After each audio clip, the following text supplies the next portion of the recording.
Ang librong walang makabasa. Paano kung may isang libro na mahigit 600 taon nang walang sinumang makabasa?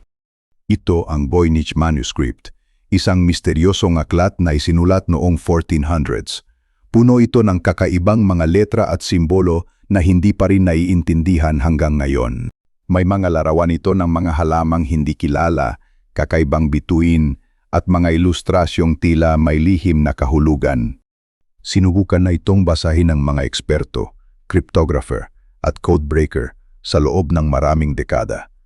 Pero hanggang ngayon, wala pa ring nakakaalam kung ano talaga ang nakasulat dito. Totoo ba itong isang lihim na aklat ng sinaunang kaalaman? O isa lamang itong napakagaling na panlilin lang? Ikaw, ano sa tingin mo ang sikreto ng Voynich Manuscript?